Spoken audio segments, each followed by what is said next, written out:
तरह से विषय रखा गया है कि आज जो अलग अलग तरह से झूठा प्रोपेगेंडा, आप धर्मांतरण को लेकर के संविधान में जो अधिकार है वो मौलिक अधिकार है। जैसे खाना खाना मेरा मौलिक अधिकार है, कपड़ा पहनना मेरा मौलिक अधिकार है। इसको अगर कोई रोकेगा, इसका मतलब संविधान का हनन करेगा, मेरे मौलिक अधिकार का हनन करेगा, इसका मतलब वो अपराधी कार्य करता है, वो आपराधिक कृत्य है। अगर मेरे मौलिक अधिकार का हनन कर रहा है मतलब वो अपराध कर रहा है। ये तरह तरह के झूठे प्रोपेगेंडा कर रहे हैं। जैसे आप लोगों ने पढ़ा होगा पेपरों में कि ऐसा कह रहे थे कि 1-1 लाख रुपया देंगे, भविष्य में भी देंगे, बच्चों को फ्री में पढ़ाएंगे लिखाएंगे वगैरह वगैरह। मतलब ये सब बनावटी कहानी है। अगर झूठा प्रोपेगेंडा करके आपको फंसा रहे हैं, इसका मतलब वो संविधान का इतना बड़ा घोर अपराध कर रहे हैं कि अगर वास्तव में मूल निवासियों का शासन आ जाए तो उनके लिए फांसी के फंदा के अलावा दूसरा कोई जगह नहीं हो सकता। हम में से कई लोगों को पूछते हैं, पास्टर साहब, कुछ लोग बड़ा अग्रेसिव होकर बोलते हैं कि कच्छप जी, आप लोग राष्ट्रीय क्रिश्चियन मोर्चा तो बना रहे हैं, लेकिन आप SC ST OBC की बात करते हैं, तो ये तो आप कहीं ना कहीं भेदभाव कर रहे हैं। दिल्ली की एक महिला है, उन्होंने मुझे 1 घंटा फोन करके बहुत कुछ कहने का प्रयास किया। मेरा कहना यह है, हम में से बहुत सारे लोग ऐसे हैं कि जो बाकी लोग अगर विश्वास में आते हैं, चर्च में आते हैं, प्रार्थना में आते हैं, सब हम क्या करें उनका? हमने कभी नहीं कहा कि उनको आप बाहर कर दो, हमने कभी नहीं कहा कि उनकी बेइज्जती करो। हम एक ही चीज कह रहे हैं, मूल निवासी समाज, ईसाई समाज की भी हम बात नहीं कर रहे हैं, हम मूल निवासी समाज की बात कर रहे हैं। और जय मूल निवासी कहने का मतलब हम एक भारतीय समाज की बात कर रहे हैं। अगर हम भारतीय समाज की बात कर रहे हैं तो भारतीय समाज क्या है? ईसाई एक धार्मिक समाज हो सकता है, पर वो भारतीय समाज नहीं हो सकता है। हम भारतीय समाज अगर कह रहे हैं तो भारत के जो मूल निवासी हैं, जो हजारों साल से इस देश के मालिक रहे, इस देश को जिन्होंने बनाया, इस देश को जिन्होंने तैयार किया, इस देश के मूल मालिक रहे, और आज हम फिर से इस बात को कह रहे हैं कि हम इस देश के मूल मालिक नहीं हैं। हम लोग अक्सर ऑनलाइन बैठक में कहा करते हैं कि घर अगर आपका है तो मालिक भी आप ही होंगे, लेकिन अगर कहीं घर का मालिक आप ना होकर कोई और बन गया तो आपके ऊपर अत्याचार होना स्वाभाविक है। इसी तर्ज पर अगर देश आपका है और मालिक आपको होना चाहिए था, पर मालिक नहीं है, मालिक कोई और है, तो जो मालिक है उस पर अत्याचार होना स्वाभाविक है। इस बात को जानकर कि मालिक है इस घर का, इस देश का यह मालिक है, इसको अत्याचार करके दबा के रखा जाए, अन्यथा अगर ये खड़ा हो जाएगा तो हमारे लिए मुश्किल खड़ी होगी।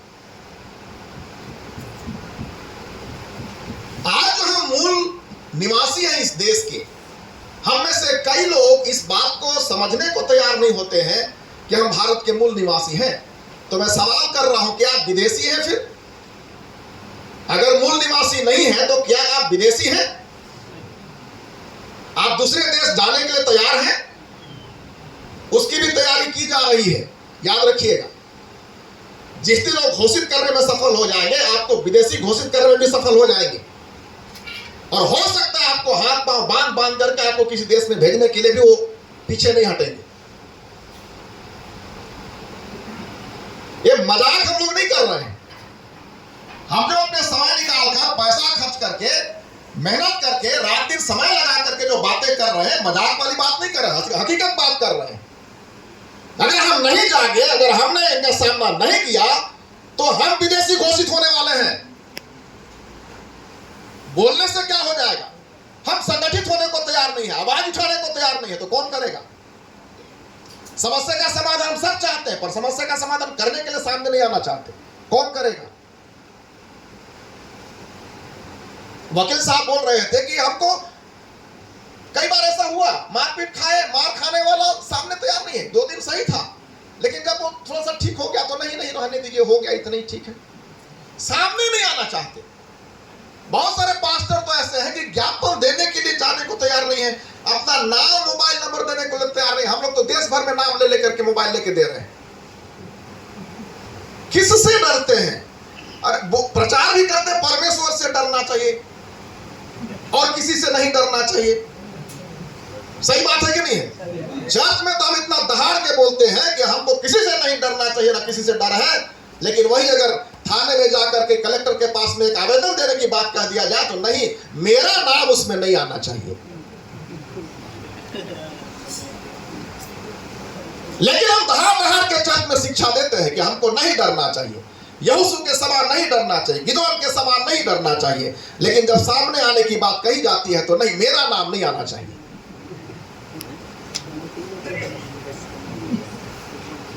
कहने का तात्पर्य हम जो भारत के मूल निवासी हैं, आज हमको विचार करना होगा कि हमको देशी बनना है कि विदेशी बनना है।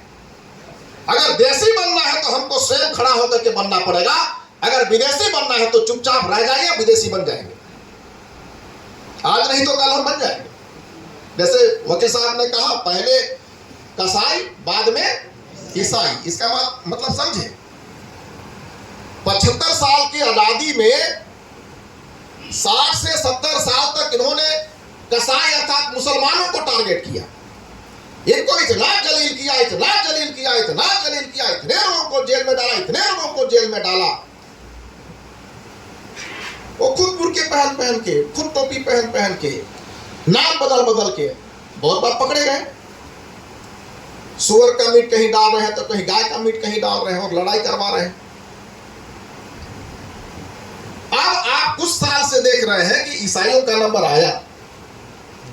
हम सोचते हो तो मुसलमानों का था, मुसलमान और हिंदू लड़ रहे हैं, हम तो नहीं, हमारे साथ तो कोई दिक्कत नहीं है। आज बारी आई।